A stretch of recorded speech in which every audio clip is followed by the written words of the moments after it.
బాహుబలి 3 రేంజ్లో triple animation series confirm చేసిన SS Rajamouli.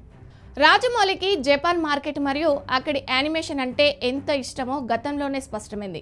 ఇప్పుడు అదే ఇష్టాన్ని వ్యాపారంగా మార్చే పనిలో పడ్డారు. త్రిబుల్ సినిమాను యానిమేషన్ రూపంలోకి తేవడం ద్వారా గ్లోబల్ లెవెల్లో ఆ ఫ్రాంచైజీని మరింత బలోపేతం చేయాలనుకున్నారు.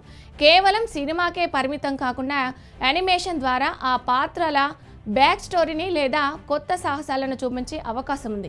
ఇక విషయంలోకి వెళ్తే తెలుగు సినిమా స్థాయిని ప్రపంచ స్థాయికి తీసుకెళ్లిన మూవీ అంటే మనకు గుర్తొచ్చేది దర్శక ధీరుడు రాజమౌళి తెరకెక్కించిన బాహుబలి. వరల్డ్ వైడ్ గా రికార్డు కలెక్షన్ సాధించిన ఈ మూవీ యానిమేషన్ సిరీస్ కూడా రూపొందుతుంది.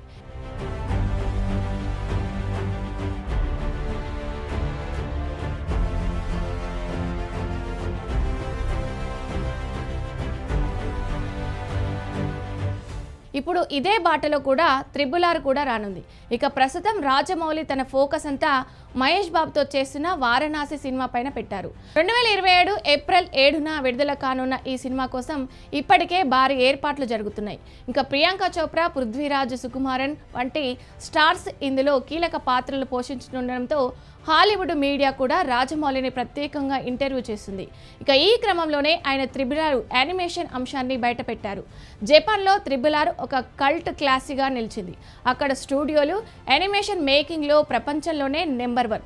వారితో రాజమౌళి చేతులు కలిపితే ఆ క్వాలిటీ ఏ రేంజ్లో ఉంటుందో ఊహించుకోవచ్చు.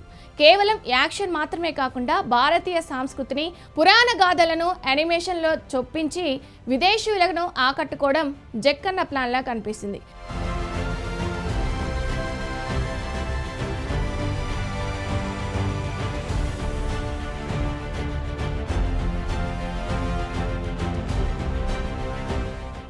మరోవైపు వారణాసి సినిమాకు సంబంధించి మహేష్ బాబు రోల్ మీద కూడా పెద్ద చర్చ నడుస్తుంది. ఇందులో టైం ట్రావెల్ అంశాలు ఉంటాయని ప్రచారం జరుగుతుంది. వారణాసి నేపథ్యంలో ఒక ఆస్టరాయిడ్ భూమిని ఢీకొట్టే కథాంశంతో వస్తున్న ఈ సైన్స్ ఫిక్షన్ డ్రామాపై రాజమౌళి చాలా నమ్మకంగా ఉన్నారు. ఈ గ్లోబల్ అడ్వెంచర్ సినిమా షూటింగ్ గ్యాప్లోనే యానిమేషన్ పనులను కూడా ఆయన పర్యవేక్షిస్తున్నారు. ఇక యానిమేషన్ అనేది కేవలం పిల్లల కోసం మాత్రమే కాదు, అదొక భారీ మార్కెట్ అని రాజమౌళి గుర్తించారు. బాహుబలి సమయంలోనే బాహుబలి ది లాస్ట్ లెజెండ్స్ అని యానిమేషన్ ప్రయత్నం చేశారు. కానీ ఇప్పుడు త్రిబుల్ విషయంలో జపనీస్ స్టూడియోలతో కలిసి మరింత ఉన్నత స్థాయిలో దీన్ని ప్లాన్ చేస్తున్నారు. ఇది సక్సెస్ అయితే భారతీయ కథలకు యానిమేషన్ రంగంలో కొత్త తలుపులు తెరుచుకున్నట్టే.